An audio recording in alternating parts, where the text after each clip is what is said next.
have any income coming in. I don't get any food stamps. So it's just hard to get, any help right now. Oh my God, and they're coughing. They're coughing in these videos. What makes me ever so sad about these, by the way, is that, as much as I want to show video footage of these people and be like, whoa, look at all these smooth brains, all these donkey brains, look at every single one of them fighting for their right to die for capitalism. It's actually really, really sad. I mean, they're so dependent on the system, as we all are. I mean, none of us forage for food. Unless there's some people in chat who forage for food, in which case, teach us how to forage. But because we don't forage for food, not a lot of us are hunters, not a lot of us are farmers, we don't grow our crops, we're pretty interdependent on most of the infrastructure that has been set up under the capitalist system. So under this, and of course the people who are suffering the most under this entire pandemic are the poorest people. They're no longer able to afford rent. They're no longer able to afford food on top of all of this stuff. So yes, if they think that the enemy happens to be the government, because, Donald Trump is doing a really good job, as is Fox News, of telling them this story, this narrative, day in, day out. You know what the enemy is? The enemy of the people? It's big old government. It's big government and brown people too. But, let's just talk about one thing at a time. It's big government. And what big government is doing is they're not letting you get back to work. Big government is preventing you from doing your job. That's why you're suffering. That's why your life is shitty. That's why you can't eat. That's why you can't pay rent. It's because of big government. Big government is the problem. Don't think about capitalism. Don't ever think about it. We're never going to want you to get to that conclusion, because then this whole house of cards kind of comes crumbling down, So just concentrate on the government. The government's pretty bad.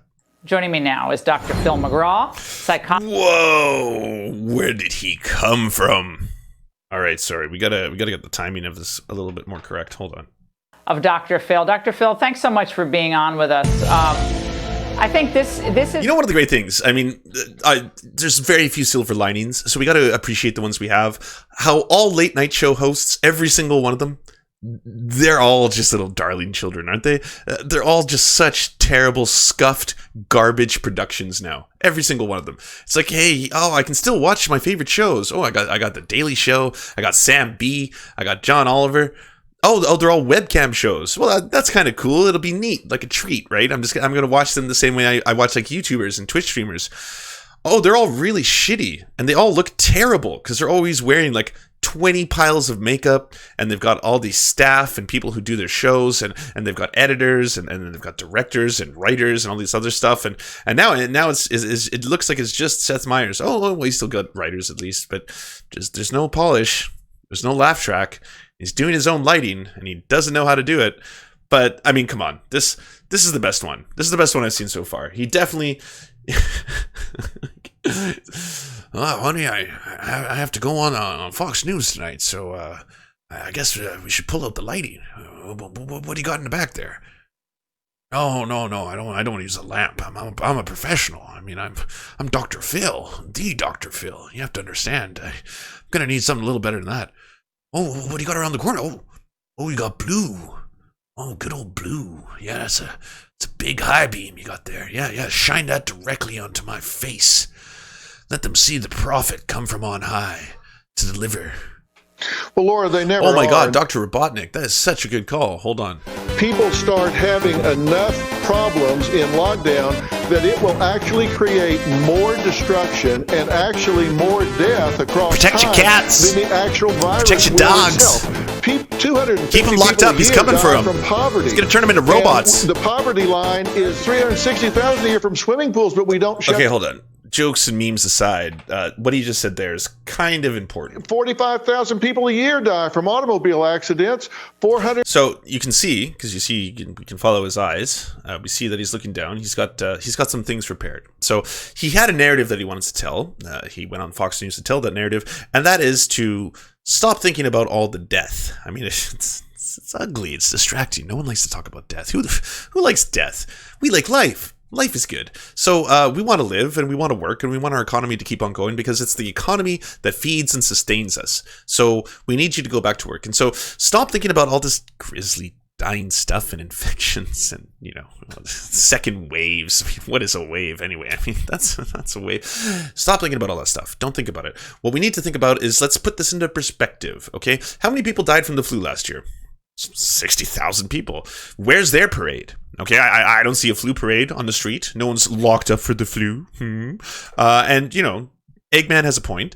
On top of that, what is it? 45,000 people die from car crashes. I mean, he should just bring up cancer. Why not bring up cancer? Or heart disease. Heart disease, boom, got a whole bunch. Hey, maybe you should just talk about malaria. I mean, it doesn't really affect Americans as much as it does people in the continent of Africa, but still, let's talk about malaria a little bit, because, you know, fucking 125,000 people die from that every year. Where's the parade for malaria? I don't see a parade. What he's failing to point out, which is something that's very simple, is these are now in addition to. 1 + 1. So you had all those things, and they were terrible, and now you have more things. You see, when there's more than one thing, there's multiple things. And I know he knows this. I mean, he's a doctor after all. A doctor of evil. But still, to be pushing this upon the American public it's ghoulish. I say that full well knowing that he literally looks like a ghoul. I mean, he is... that's your fault. You got no one to blame by yourself, homie. You really shouldn't have pulled out the blue floodlight. But still. 250 people a year die from poverty. And the poverty line is getting such that more and more people are going to fall below that because the economy is... So, you know, I don't play a lot of 5D chess. I haven't had the pleasure. I'm guessing it's a little bit complicated. There's probably like, you know, a y-axis involved and all that kind of stuff. But like, if you're going to invoke poverty and you're going to invoke, I don't know, economic disparity, you're really doing some backflips to try and teach people that because they're poor, they need to work at their really shitty minimum wage jobs more to get out of that poverty. The only solution to poverty is, of course, being an Uber driver. So everyone being stuck at home, they're going to be poor forever. Not like in, you know, the dream scenario where we get them to work shitty minimum wage jobs that they hate for the rest of their lives and they live paycheck to paycheck. Because if every American can't afford, and this number gets thrown around a lot, I know it just sounds like a talking point. It's kind of a buzzword now, right? $400, that's pretty much it. The average American can't afford a $400 emergency. They are living paycheck to paycheck. This should be a wake-up call. And unfortunately, I think for Fox News and a lot of these people, it kind of is. I mean, they might be winning the information war on some fronts. They are getting people in like Michigan to protest on the streets. Not large numbers, but enough, right? But there's a lot more Americans who are very, very scared and they're very afraid. And they're kind of waking up to the fact that this system is not working. It's not working for them. It's not working for the average person. It's really not working for the vast majority of people who aren't millionaires and billionaires. I mean, it's working out awesome for them. Maybe less so for the millionaires right now, but basically millionaires and billionaires, they're set. They're okay. Dr. Phil's doing fine. I mean, look at the lighting. Look what he can afford. It's a perfect storm, Laura, because here you've got people that are in isolation. That creates problems. Loneliness actually creates problems. People that suffer from loneliness, they become 29% more. Okay, so this is where he kind of, I guess, upgrades from, I don't know what you would want to call it, like a Charles Dickens villain into a full-blown Batman cartoon villain. Because now he's going to be invoking mental illness as the reason why people need to get back to work. And, I mean, this is when it becomes truly horrifying. Because, ultimately, I mean, what he really should be pointing out is that alienation, the anxiety, and the depression, those things existed before this. And a lot of them were exacerbated by the current economic system of the United States. I mean, if you are living paycheck to paycheck and you can't afford a $400 emergency, yes, there's going to be some undue burdens upon you and your mental health if you have nothing else pre-existing to that. And now we throw coronavirus on top of that. Yes, it is going to exacerbate that horrifically. I think everyone is feeling a little bit of extreme anxiety or fear or depression or tension, all of that kind of stuff. So we think we're protecting people's lives by keeping them locked up. You keep them locked up long enough, there's a paradoxical effect. You actually destroy more lives than you do by letting them go out and protect themselves and You know what's neat is that they're going to have to keep doing this, by the way. Like, this narrative is not going to switch. You're not going to see Fox News at a certain point, even if there's like 500,000 dead Americans. They're not going to be like, well, I mean, it's time for a Fox News correction. Yes, these are rare. They're very rare, but we'd like to issue one. We're, the entire period where we were telling you that you should probably leave your homes and start going back to work en masse and, start doing all those kind of things we used to do. The lovely economy. We want restaurants open and we want people sitting beside each other and sweating on each other, spitting on each other, all that kind of stuff. It turns out that it was demonstrably false. And all the scientists at the time who were saying that if you do this, it'll result in an inordinate amount of loss of human life, they were right. They were all right. The scientists were right. And Dr. Phil was wrong. It turns out he was really, really wrong. And a ghost. So, I mean, at least he doesn't exist because he is, again, a ghost. But still, we're sorry. Fox News officially issues a redaction on that. I mean, I have not slept during this just because I'm so worried about our country. I'm blessed because I have a job and I'm very blessed. But I'm so worried about the working people in our country and the impact of being out of school. Wow, can you just look at this face right now? That this says it all. That is a pretty big mood. Cause really feeling bad, are you? Oh yeah, Lori and Graham.